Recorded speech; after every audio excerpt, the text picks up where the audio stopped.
Good day, good morning, and good afternoon, wherever you may be.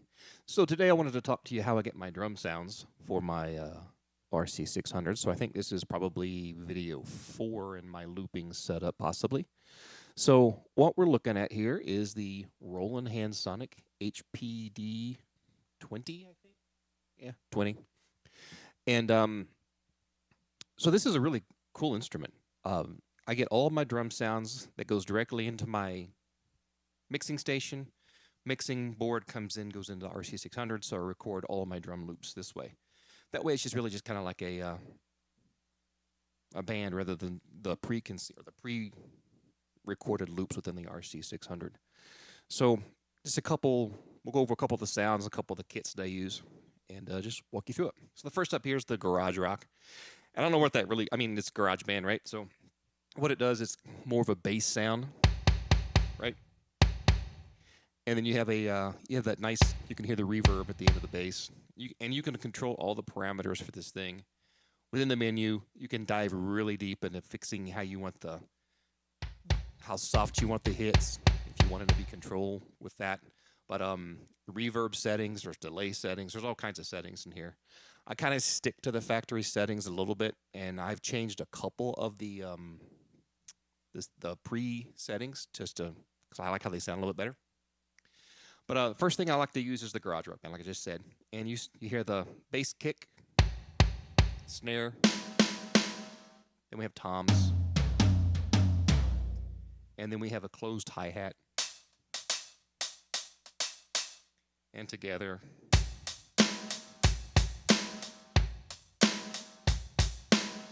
I'll just record it. So this is just me playing live. What I'll do is I'll record a little loop in the 600s. You can kind of hear how it sounds playing back.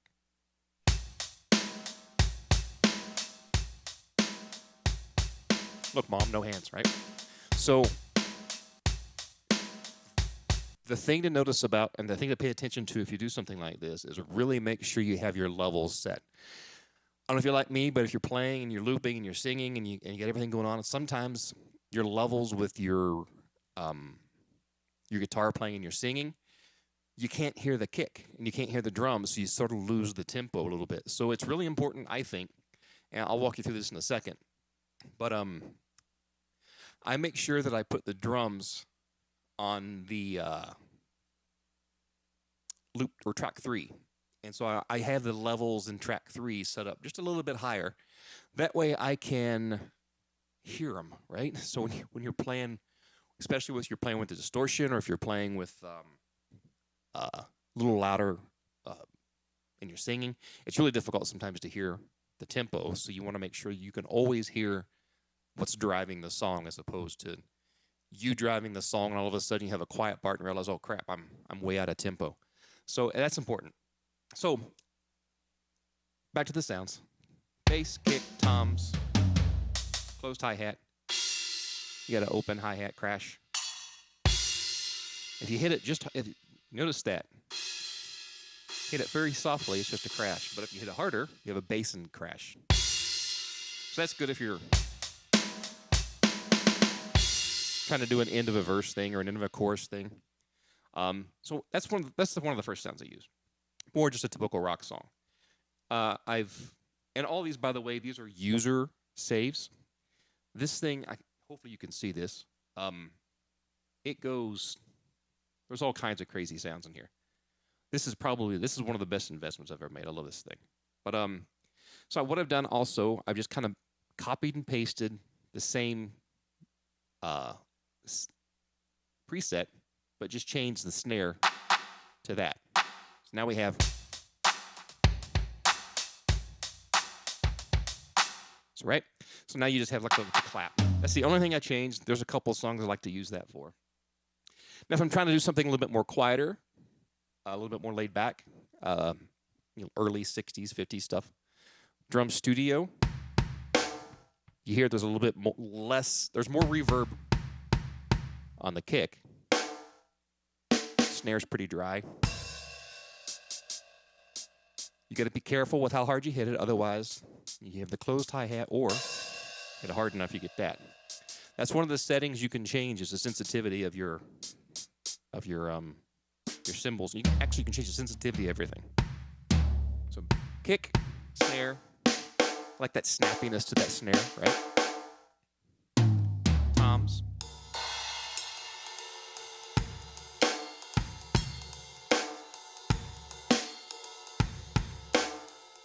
Right? Love that. Crash. Different crashes. I forgot to mention over here on the garage also you have just this, the side stick for the snare.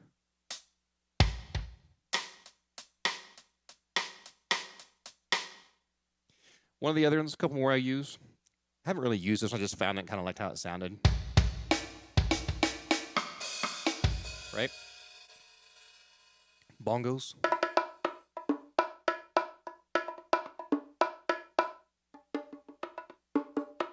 Fun to play with. Shakers. So this is usually track 2. I have that set to just one measure. And immediate play right after you record the measure. So this is the same loop I played earlier. So if you want a little extra oomph or a little extra sizzle, I guess you'd say, you just play some shakers.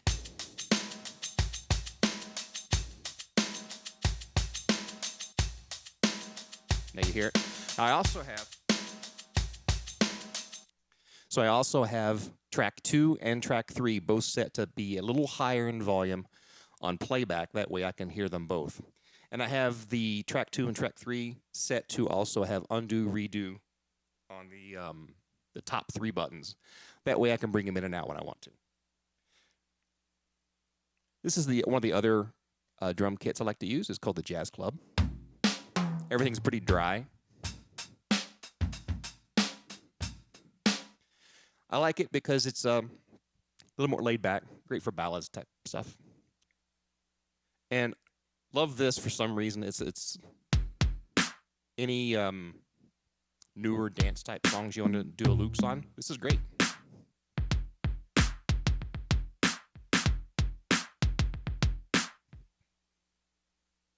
And that's it for the drum piece. So I kind of talked about the levels. So what I'll do now is I'll take you down and kind of show you how the levels I have them set in the RC300. All right, quick edit. I did mention a second ago that I was going to take you and show you the RC300 settings. This is not a 300, this is a 600. My bad.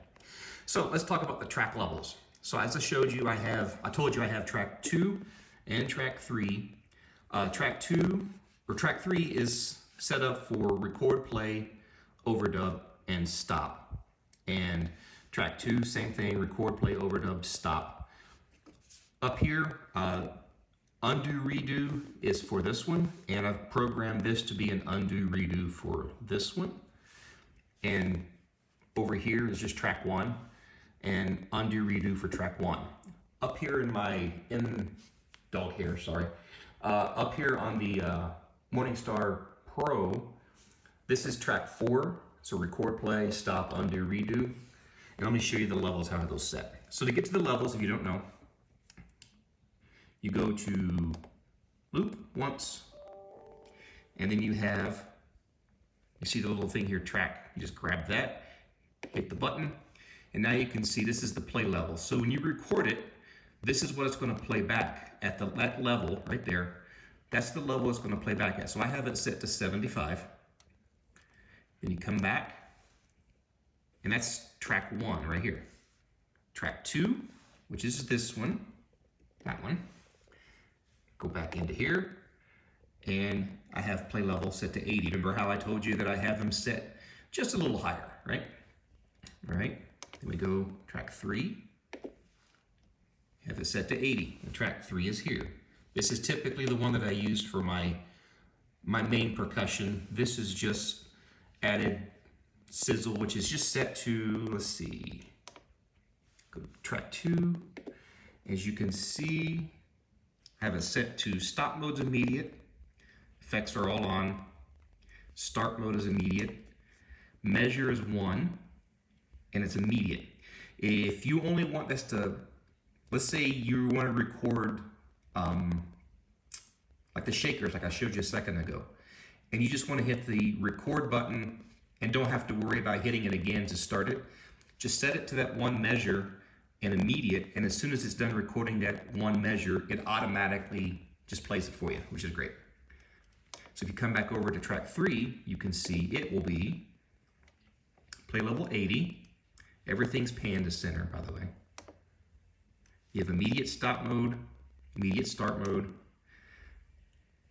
It's set to a measure, which actually I'm not sure why that was set like that.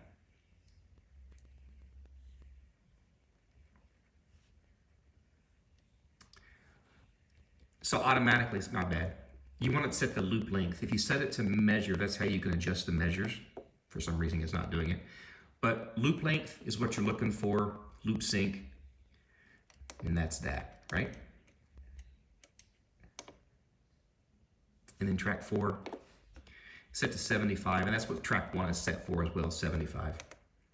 Immediate, measure, it's set to free. That's what it should be. I'm not sure why, oh, it's because, so the reason I wasn't doing that was because I had something recorded. So I have this set to erase all, okay? Now if we go back in to track 3, now it says free. It was showing that 1 in there because I just recorded a loop and it was a 1 measure loop. That's why I was only showing 1. So now it's back to free. That's what happened. So that is how I get my drum sounds into the RC600 for looping. Let me know if you have any questions and comments. I think next what we'll probably talk about is maybe vocals. We'll see. If you have any other requests that you'd like to see, let me know. Other than that, have a great day, and don't forget to like and subscribe. Love to see you on the channel. Thanks. Bye.